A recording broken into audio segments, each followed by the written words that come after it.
This weekend, more than 1,200 people will participate in an annual run and walk to raise money for a local nonprofit that helps families impacted by cancer. The 9th Christmas Without Cancer 5K takes place tomorrow morning at Klein Park. And during this year's charity walk, 4 people battling cancer will be honored. Joining us now is one of those honorees, Antonia Darden. Thank you so much for being with us, along with Renee Copeland from Christmas Without Cancer. First, we want to say thank you both to being here. But Renee, why don't you tell us about your organization, Christmas Without Cancer? How does it help families specifically? Absolutely. It was started 20 years ago by an oncology nurse who witnessed the struggles the patients would go through. And what we do is we help families within a 30-mile radius of Oak Lawn who are battling financially. So if they're struggling with their rent, their mortgage, their car payments, utilities, the needs are on list, we step in and we provide some assistance. Antonia, I know you were diagnosed with an aggressive form of breast cancer. Yes. How many years ago, by the way? 2. 2. Okay, how are you doing, by the way? I'm much better. Still very fatigued, but I'm much better. But you're making progress. Yes, making progress. Can you tell me about how Christmas Without Cancer has helped you specifically? When I was going through treatment, I met Miss Jerry. She was my nurse. So she introduced the organization to me, and it really has been a blessing to my life. When I was off work doing chemo, she helped me out. She's always been supportive.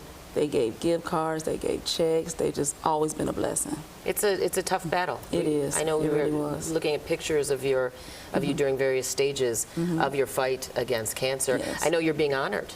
Yeah, I am. during the walk. So what does that mean to you? I can't explain what it means. It is very awesome. I never thought I'd be going through this. Never. It's very great. Tell us about, Renee, tell us about the name Christmas Without Cancer. I mean, we know what you do, but there's a reason your fundraiser is happening now and not around Christmas time. Well, we help families year-round. Although our name says Christmas, and that's how our organization got started, by helping one family at Christmas time, we've grown tremendously over these 20 years. This past year, we have been able to provide assistance to over 360 families, and at Christmas time, we helped 76.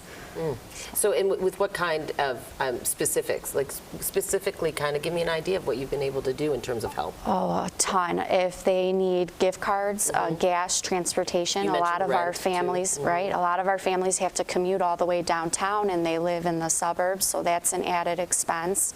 The cost of prescriptions. I know co-pays are a struggle every year. The needs are really endless. So you really like, the more people tomorrow, the better. The more, the better. It's your big fundraiser? It's our biggest annual fundraiser every year. We anticipate over 1,000 people joining us tomorrow. We have over 45 teams, all impacted by the devastation of cancer. I'd like to think I know where all parks in Chicago are, or in the suburbs are. Where exactly is Klein Park? Klein Park is in Evergreen Park. It's located at 3450 West 97th Street. Okay, wonderful. And one last question, Antonia.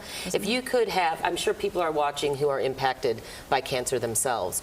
You are in the midst of your battle, if you will. What words of encouragement would you give to people, and also encouragement to maybe get people to come out and support?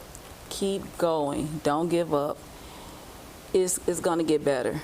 Just stay hopeful, stay prayerful. It's going to get better. Okay. Well, we thank you so much, both Renee and Antonia, for joining us this morning. I hope your event is a huge, huge success, and I hope the rain holds off. Me too.